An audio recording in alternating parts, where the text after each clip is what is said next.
Oggi l'ospite del nostro web TV non ha bisogno di introduzione perché è veramente una delle più grandi alpinisti degli ultimi 20 anni e è un piacere di avere qui con noi Catherine Destivelle. It's a great pleasure to have you here with us on the web TV for the film festival. In the movie that you're presenting here at the festival, Au-delà des cimes, by Rémi Tézier, the clear message is sharing your mountain experience with others. Is that what's important to you now, Catherine? Yes, I want to show the partage, but also to show that going in mountains it could be easy, could be fun, could should be. Nice just to share something with friends or with the family, or it's just a great moment. It could be peaceful too, because you don't need to do very, very difficult things to be happy. This is true. Was it your idea to have this with the... It was not. It was the idea of Rémi Tézier, the editor. He wanted to do a film with me because he thought I was the best ambassador for that. Because I did a lot of courses for kids, and I wrote a lot of books and stuff like that. So he thought that I was the perfect person to deliver this message, because I met him 4 years ago. We spoke a lot because I was doing another film in La Réunion, where he lives. So he discovered that I just enjoy climbing, but not to do some hard stuff, just because I like climbing. Even if it's easy, I like it. Yes. And that's why I inspired him, and he thought, yeah, now he wanted to do a film like that. I believe it was also a tribute to you, but I'll ask Rémi Tézier about that when I interview him. In your mountaineering career, you've accomplished some incredible feats. Just to name 3, I mean, the most famous, the solo of the legendary Eiger North Face, the winter solo of the North Face of the Grand Juras, the solo on the Matterhorn, just to name these 3. But which of the things that you've done has been the most satisfying, and which was the most emotional? I think the Eiger North Face was the one I prefer. 17 hours, I believe, right? Yes, but I didn't know the face before. I went on this wall, so I had to discover everything. And yeah, it was my dream to do that. And when I did it, it was great. It was great because it was just exactly how I thought it would be. Yeah. So it was just nice. And the most emotional, I would say, the Dru. I opened a new route in 11 days. On the west and face. It was very hard because I stayed alone during 10 days. And because it's difficult, it's a little bit stressful because you climb on very small pitons, and so you never know if this piton will hold your weight or not. And so it's very tiring, and at the end of the day you want to share this emotion and you can't because nobody is there. So at the end, after 10 days, I remember when I reached the top, some friends were there to waiting for me, and yeah, I cried in their arms because I have too much. Yeah. Yeah, I was going to talk about the Dru. You were the first woman. You were the first woman to do a solo climb on the Bonatti Pillar, and after, of course, you opened up the year later. You opened up on the West Face in 1991. What was the motivation behind doing those climbs? I mean, was your intention to enter climbing history, or there was another driving force?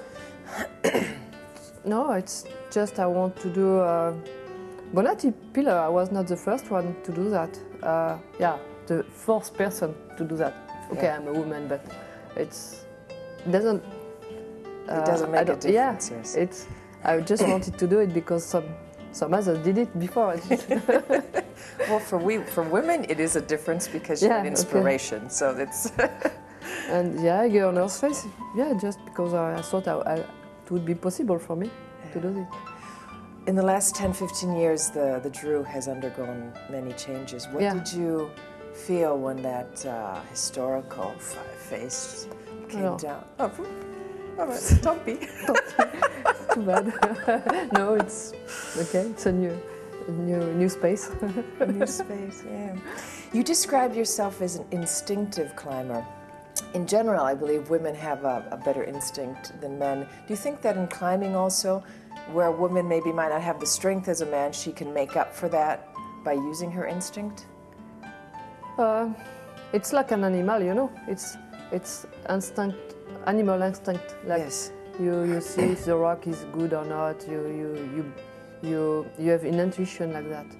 But I don't think it has something to do with woman or man.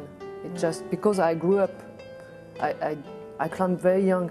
I started at maybe 6 or 7 In Fontainebleau. in Fontainebleau, but then at 12, I used to climb every weekend, on every holidays with some friends, and I'm sure I learned a lot because it's my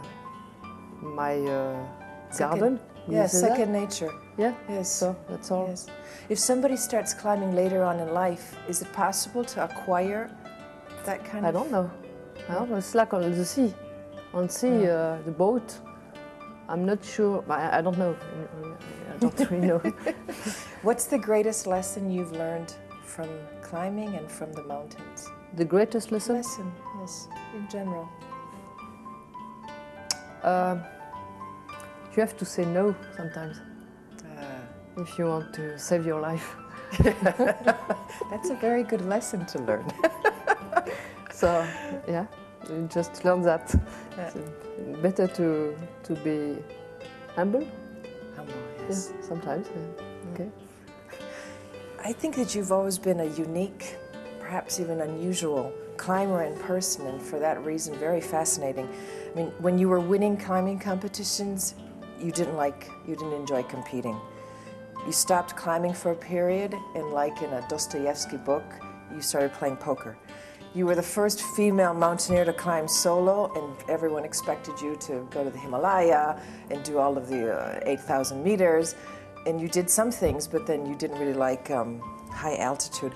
What can we expect now from the great and unpredictable Catherine Destivelle? No. I see that. Unpredictable. I'm writing right now. You're writing? Yeah. What are you writing? A novel. A novel. Is it about you? Is it? No, it's not me. It's a novel. Wow, fiction. Can you anticipate anything? We'll see. But yeah. Are you teasing me, or is this true? It's true. It's true. Yeah. What? Any kind of hint as to what it's about? Mountains, a little bit. Yeah, of course, a bit. A love story. It's a love story. How fun! How beautiful. No, it's you will see. Even me, I don't really know. I know where I'm going, but it's still on. Still in the process Yes, of writing yes, it. Okay. Well, thank you very much, Catherine Destivelle. C'était un plaisir de te connaître. Grazie. Yeah. Yes.